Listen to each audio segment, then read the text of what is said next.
شہر کو جلایا بھی ہے تاکہ دوسرے لوگوں کو ایک پیغام دیا جائے کہ اگر آپ نے مزاحمت کی تو یہ اشر ہوگا، اگر آپ نے اپنے آپ کو حوالے کر دیا تو ہم آپ کو معاف کر دیں گے اور ہم ان کو برقرار رکھیں گے۔ تو اس سے تو ایسا معلوم ہوتا ہے کہ جیسے قدیم دور میں جنگوں کا بھی ایک اصول اور ضابطہ تھا کہ جو اس جدید قومی ریاست کے دور میں شاید ختم ہو گیا، اور انڈسکرمنیٹ جو کلنگ ہے جس کو ایک نئی ٹرم جو وجود میں آئی جو 20ویں صدی کی جنگوں میں، دور حاضر کی جنگوں میں، کولیٹرل ڈیمیج، جس کے اندر جو مقامی سول آبادی ہے اس کا قتل عام بھی گویا جنگ کا ہی ایک حصہ سمجھا جاتا ہے۔ تو ایسا لگتا ہے کہ 20ویں صدی کی جنگیں جو ہیں وہ ہر اعتبار سے زیادہ تباہ کاریاں لاتی ہیں اور زیادہ ہولناک جنگیں بن چکی ہیں ماضی کی جنگوں کی نسبت سے۔ اچھا، ایک تو دیکھیں فرق جو آیا ہے موجودہ جنگوں کے اندر یا قومی ریاست کے وجود میں آنے کے بعد، جیسا ہم نے کہا اس سے پہلے تو مذہب کی بنیاد پہ جنگیں لڑی جاتی تھیں۔ اب جب یورپ سیکولر ہو گیا اور وہاں قومی ریاستیں آ گئیں تو اب جنگیں جو ہیں قوم پرستی کے نام پہ ہونے لگیں، اب جنگیں نسل پرستی کے نام پہ ہونے لگیں۔ اچھا، نسل پرستی کے نام پہ جب جنگیں ہونے لگیں تو اب یہ ہے نا کہ ہماری سفید نسل جو ہے وہ برتر ہے، افضل ہے، دوسرے لوگ جو ہیں وہ کمتر ہیں، لہٰذا جب آپ کسی قوم کو انسانیت سے گرا دیں تو پھر اس کا قتل عام جو ہے وہ ایک طرح سے وہ جائز ہو جاتا ہے کہ یہ اس قابل نہیں ہے کہ ان کو رکھا جائے۔ اور اس کی مثال وہ سوشل ڈارونزم سے دیتے ہیں کہ فطرت کے اندر بھی طاقتور جو ہے وہ باقی رہتا ہے، کمزور جو ہیں وہ ختم ہو جاتے ہیں۔ اب ہوا اصل میں یہ ہے کہ چونکہ جمہوری دور بھی آیا ہے، جمہوری دور کے ساتھ ساتھ یہ ہے کہ فرانس میں مثلاً جب انقلاب آیا ہے تو اس کا ایک نتیجہ جو ہے وہ یہ ہوا کہ جب ان پہ فرانس کے اوپر حملہ کیا ہے دوسرے ان کے ہمسایہ ملکوں نے، تو انہوں نے پہلی مرتبہ عام لوگوں کو فوج کے اندر شریک کیا ہے اپنے دفاع کے لیے، اور اس طرح سے مطلب کہ سویلینز بھی ایک طرح سے مزاحمت کے لیے آ گئے اپنے ملک اور اپنی قوم کو۔ اس کو آپ حب الوطنی کا نام دیں، قوم پرستی کا نام دیں کہ ہمیں اپنے ملک کو بچانا ہے۔ اچھا، اس کی وجہ سے اب یہ تصور ہوا کہ شہری جو ہیں وہ بھی ایک طرح سے حصہ ہیں مزاحمت کا، لہٰذا اب چونکہ جنگ ہوتی ہے اور جیسا جنگ کے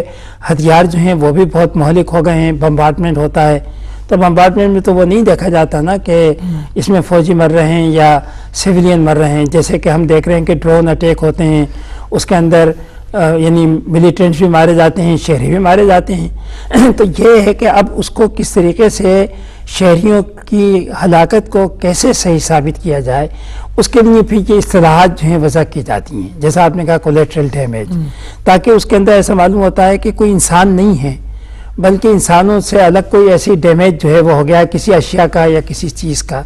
تو اب موجودہ زمانے میں دیکھا جائے تو جنگیں زیادہ پھیل گئی ہیں، زیادہ مہلک ہو گئی ہیں، زیادہ ظالمانہ ہو گئی ہیں، ہتھیار جو ہیں وہ زیادہ سے زیادہ تباہ کن جو ہیں وہ ایجاد ہو گئے ہیں۔ تو موجودہ جنگیں ایک طرح سے میڈیول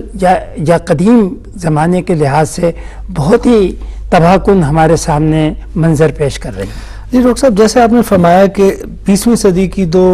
مہلک ترین جنگیں، جنگ عظیم اول اور دوم، دونوں قومی ریاست کی بنیاد پر لڑی گئیں۔ سب عیسائی تھے لیکن وہ آپس میں دست و گریباں تھے اپنے اپنے نیشنلزم کے جذبے میں۔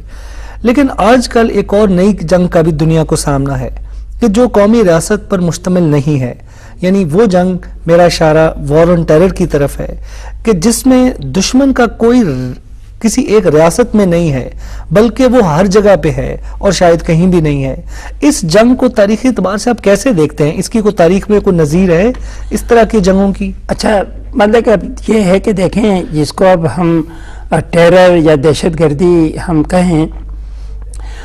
ماضی کے اندر بھی ہمیں اس قسم کی گروپ ملتے ہیں کہ جن کو ایک طرح سے ایک طرف کر دیا، نظر انداز کر دیا، یا جن کے اوپر ریاست کی طرف سے مظالم کیے گئے جس کو ہم کہتے ہیں ریاست کی دہشت گردی، تو اس کا رد عمل ان کی طرف سے بھی دہشت گردی کی شکل کے اندر ہوا۔ اور اس قسم کی خفیہ جماعتیں جو ہیں وہ جیسے جرمنی کے اندر ابھری، پھر اس کے بعد اٹلی کے اندر ابھری، پھر روس کے اندر ہم دیکھتے ہیں فرانس، روسی انقلاب سے پہلے اس قسم کی جماعتیں تھیں جو یہ سمجھتی تھیں کہ تشدد کے ذریعے سے ہم اپنے مطالبات منوا سکتے ہیں۔ خود ہندوستان میں برطانوی حکومت کے خلاف بنگال کے میں جب 1905 میں تقسیم ہوا ہے تو دہشت گردی کی تنظیمیں جو ہیں وہ اٹھیں، تو لیکن ان دہشت گردی کی یہ جو تنظیمیں تھیں ایک طرح سے ان کا ایک مقصد تھا کہ اپنے ملک کی آزادی چاہتے تھے، یا اپنے ملک سے جو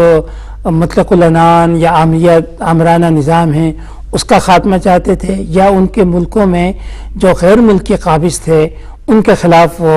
ایک یعنی عمل جو ہے وہ چاہتے تھے۔ تو یہ ایک ان کا مقصد تھا۔ اب اس وقت جو وار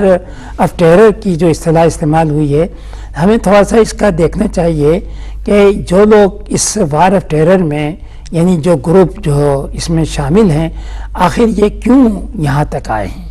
لیکن اگر اس کا ہم پس منظر دیکھیں اور ان کی جڑوں کو ہم تلاش کریں تو ہمیں نظر آئے گا کہ اس میں عالمی طور کے اوپر جو سامراجی قوتیں ہیں ان کی جو ناانصافیاں ہیں، مثلا ہم فلسطین کے مسئلے کو دیکھتے ہیں، ہم چچنیا کے مسئلے کو دیکھتے ہیں، ہم کشمیر کے اس کو دیکھتے ہیں۔ اب یہ مسائل ایسے ہیں کہ جن کا کوئی حل نہیں ہے تو اس کا کوئی رد عمل جو ہے وہ ہوتا ہے۔ تو جب رد عمل ہوتا ہے تو نتیجہ اس کا یہ ہے کہ ان لوگوں کو دہشت گرد مطلب کہ قرار دے دیا جاتا ہے، اور یہ ہوتا ہے کہ ان کے خلاف جو ہے وہ ایکشن جو ہے وہ لینا چاہیے، ان کو ختم کر دینا چاہیے۔ دہشت گردی جو کی جنگ جو اس وقت ہمارے ہاں ہو رہی ہے، یہ دیکھا جائے تو اس کے پیچھے ایک نظریاتی پہلو بھی ہے جس کو یہ بالکل نظر انداز مطلب کہ کر دیا گیا ہے۔ یہ دہشت گردی کا کیا مقصد ہے؟ کیا وہ مطلب کہ امریکہ کا جو موجودگی ہے اس کے خلاف ہیں؟ اور ظاہر ہے کہ اس کے خلاف ہیں تو ان کی وجہ ایک صحیح ہے، وہ چاہتے ہیں کہ امریکہ کا یہاں سے موجودگی جو ہے اس کو ختم ہونا چاہیے۔ لیکن ساتھ ہی ساتھ دہشت گردی کا جو ایک پہلو ہے جو ہمارے لیے تکلیف دہ ہے وہ یہ ہے کہ جب وہ شہری لوگوں کے اوپر اٹیک کرتے ہیں، جب وہ اسکولوں کو تباہ کرتے ہیں، جب وہ عورتوں کے اوپر مظالم ڈھاتے ہیں، تو یہ پھر ایک ایسا عمل ہے جس کو ہم کسی بھی طریقے سے جس کو کہ ہم یعنی حمایت نہیں کرتے، ہم اس کی مذمت کرتے ہیں کہ یہ عمل جو ہے ان کی اس مقصد کو کہ جس مقصد کو وہ کہتے ہیں وہ لڑ رہے ہیں اس کو وہ خراب کرتا ہے۔ کیونکہ مقصد جو ہے اگر وہ مقصد ہو کہ وہ غیر ملکی تسلط کے خلاف ہیں، سامراج کے خلاف ہیں، سرمایہ داری کے خلاف ہیں تو ٹھیک ہے، لیکن اگر وہ خود اپنے ہی لوگوں کے اوپر یعنی دہشت گردی کرنے لگیں اور دھماکے کرنے لگیں، شہریوں کو مارنے لگیں، فرقے وارانہ جذبات کے تحت لوگوں کا قتل عام کرنے لگیں، تو یہ تو پھر ہمارے اپنے ملک کو کمزور کر رہی ہیں یہ چیزیں۔ اس سے ہمیں مطلب کہ اس کا کوئی حل ڈھونڈنا ضرور چاہیے، اس کی ہم کبھی بھی حمایت نہیں کر سکتے۔